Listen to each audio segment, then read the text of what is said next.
Thank you, Todd and Kent and Bill. And Bill, I have a question. Where do you put all that air? You hold those notes so long. Thank you. Well, good morning. And today we embark on a new series entitled The Gifts of Winter. And before I embark on that, I want to give a special shout out and thank you to a good friend and classmate of mine, Reverend Stephanie Sy, who created this material. Now, of course, you know, us ministers, we don't always write new material all the time. We share with each other because, you know, this 40-some-odd lessons a year we do.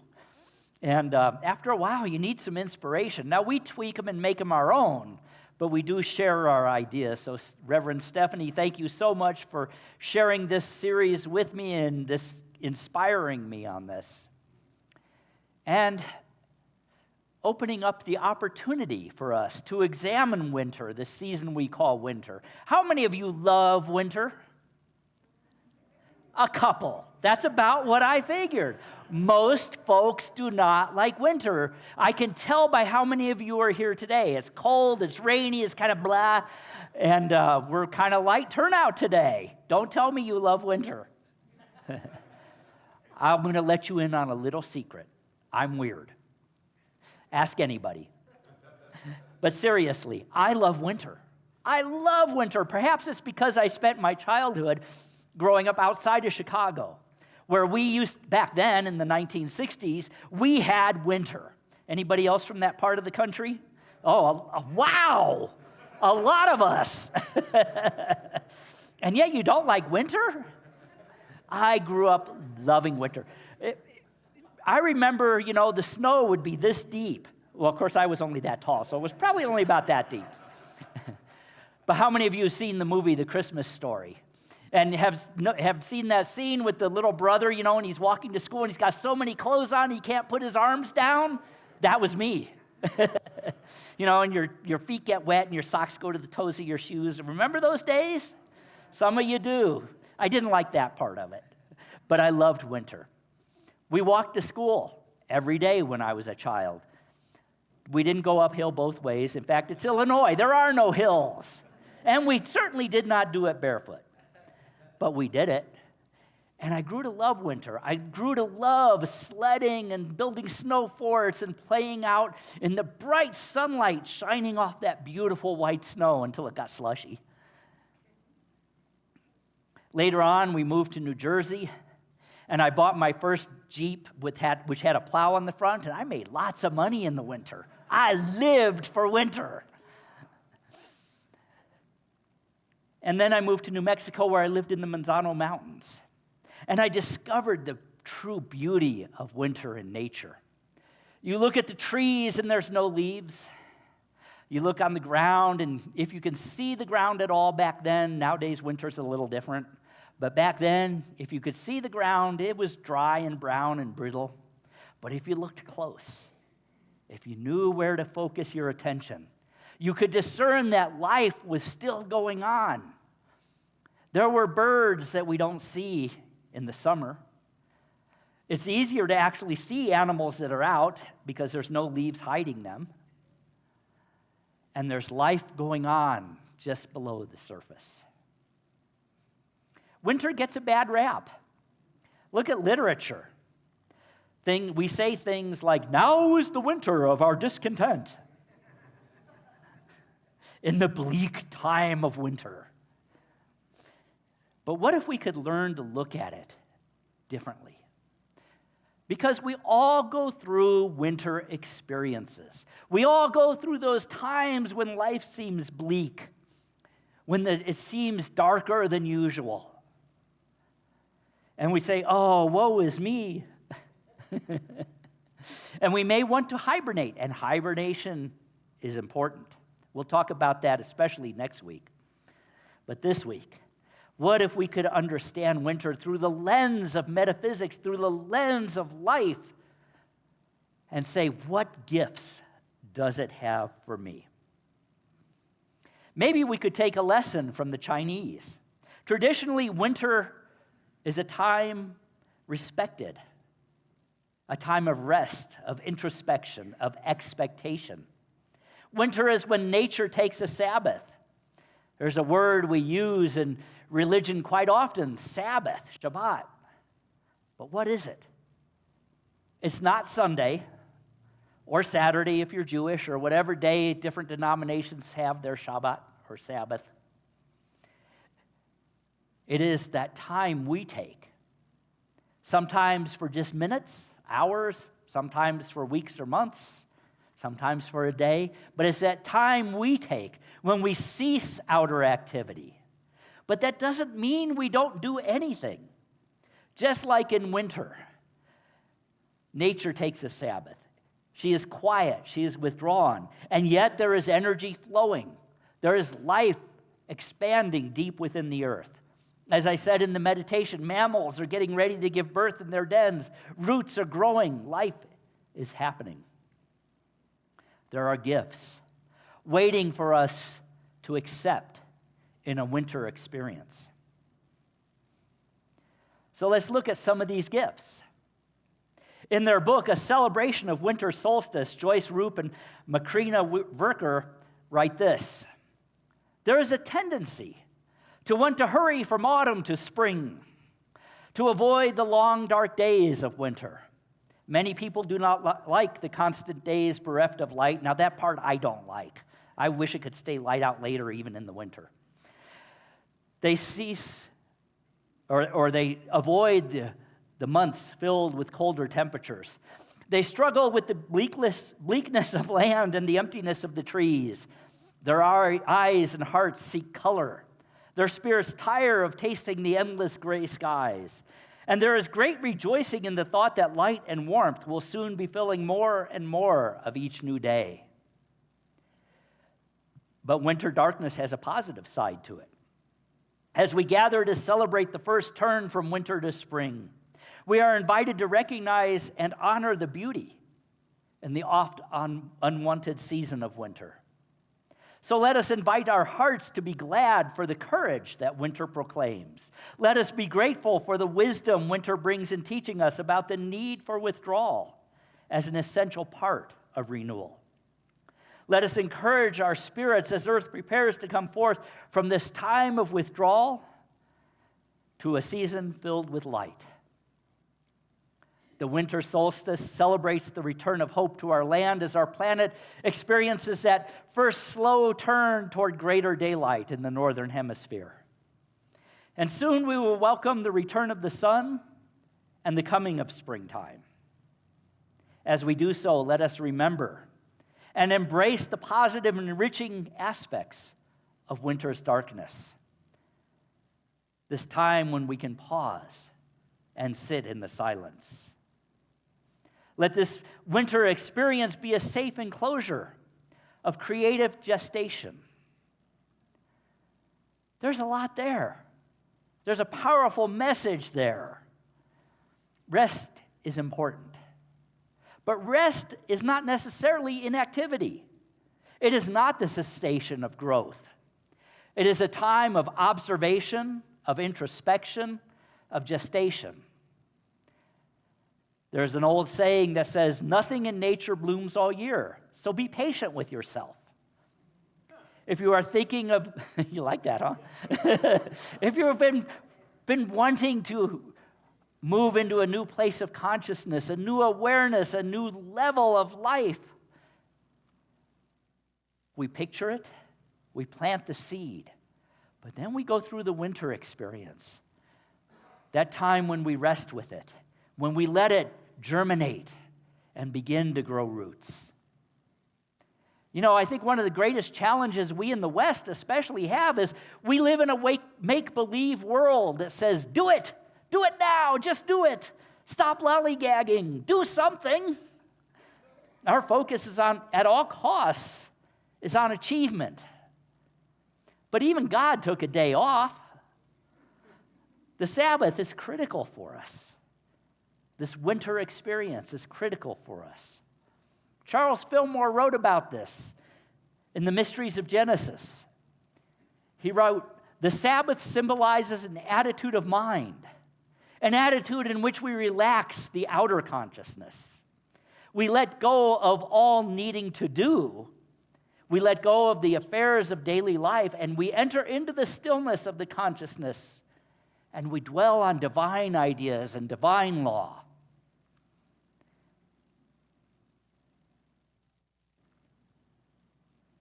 But he didn't say we do it all year. He said we take time to do it. And he was teaching that we take time every day to do it.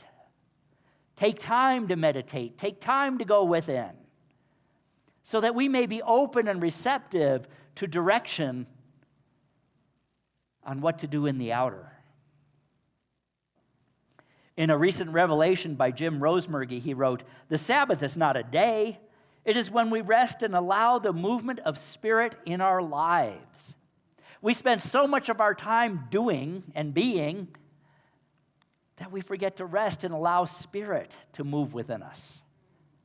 We're all about up here, up on the surface. But what about the inside? What about down in the depths? What about where we grow our roots?" There's great importance in this. The most powerful thing we can do is take time to rest, take time to turn within. Even Jesus took time to go apart from his disciples, apart from the crowds, and took time to pray and to meditate. He took the Sabbath, not always on the same day, but he took time. The poet Rumi wrote this too: "Be like a tree and let the dead leaves drop."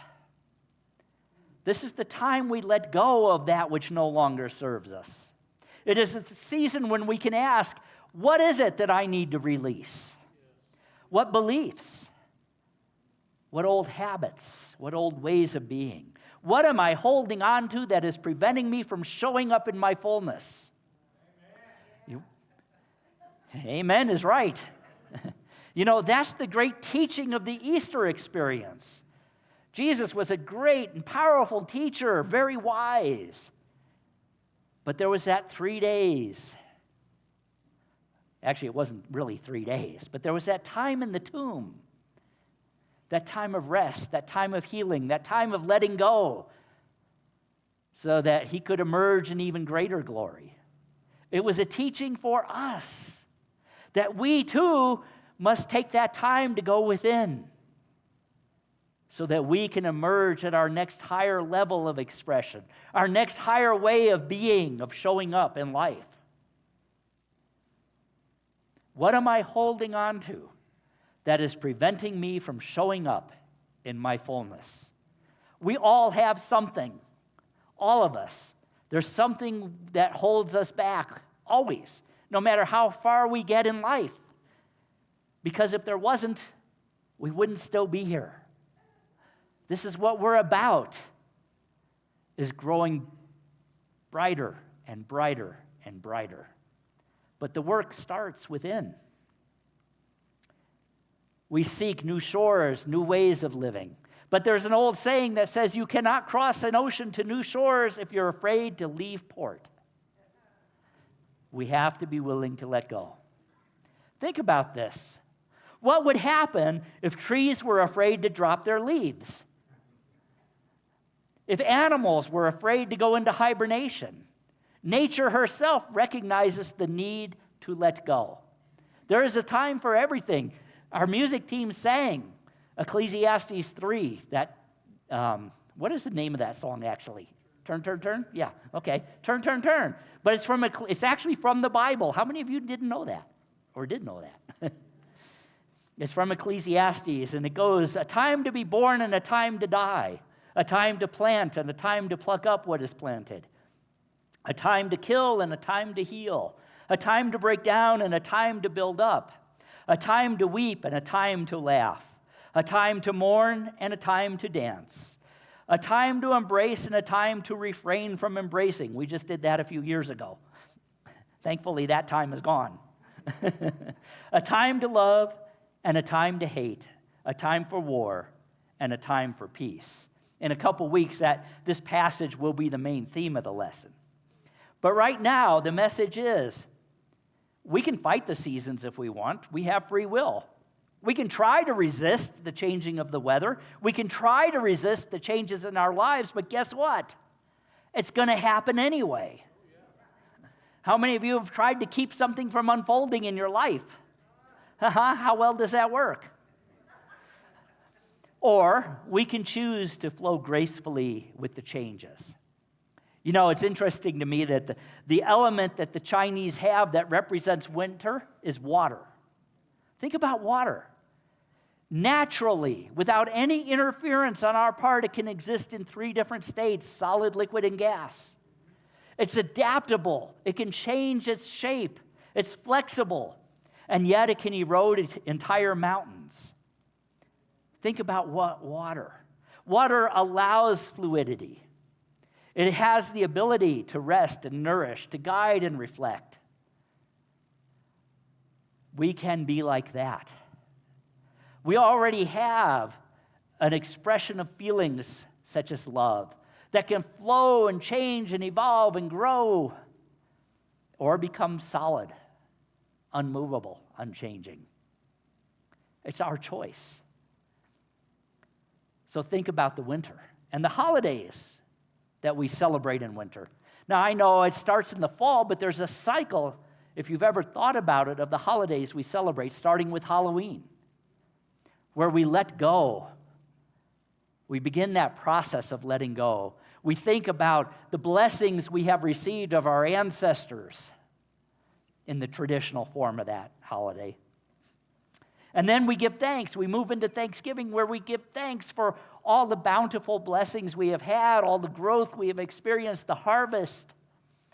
And then Christmas, where we celebrate the birth of something.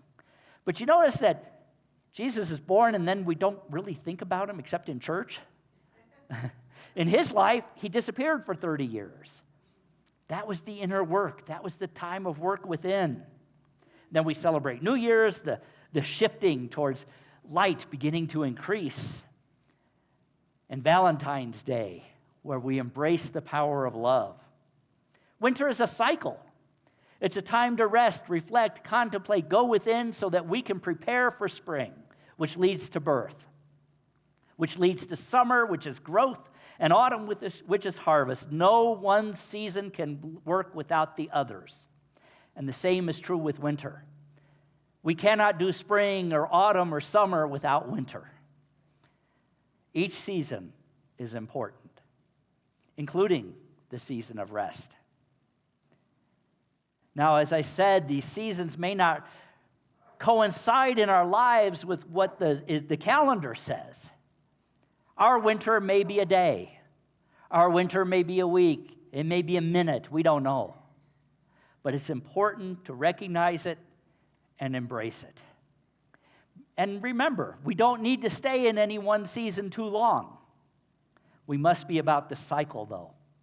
In the Hindu tradition, it teaches there are 4 stages to life. The first is the student. That is birth to 12 years.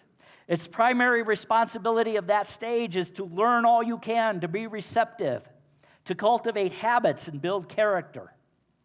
The second season the Hindus believe we go into is called householder. That is the season that begins with marriage. Our energies turn toward the 3 human wants: pleasure through relationship, success through vocation, and duty through community, until eventually our attachment begins to wane, and we move into the third stage. The third is they call retirement. But retirement doesn't mean we just stop doing things. It's kind of a winter time in the Hindu stages of life. Traditionally, it begins with the birth of your first grandchild. And it includes withdrawing from the world, from the rat race. Doesn't mean becoming a hermit. It just means withdrawing from the rat race and beginning your true education. I like that. That's the stage you begin your true education. You begin to discover who you really are, what your life is really about. You work out a philosophy. And then working with that philosophy, you move it into a way of life, transcending the senses to find the reality and the beauty of the natural world. And that is preparing you for the fourth stage or the fourth season, called Sannyasin in Hindi. And it means you have reached that state where you neither love nor hate anything, where you return to the world with your wisdom and your knowledge and your inspiration, where you mentor and teach and nurture, where you give back out of the gifts you have received. What I really appreciate about that Hindu teaching is its acknowledgement and appreciation for the different seasons of our lives. You know, I think we lose sight of that in Western culture. With all of our obsession around youth and materiality. But when we start to understand that every season has its gifts and that every season is inevitable, we can relax into the flow of the seasons and the flow of our lives. It is in that place that we can embrace hope.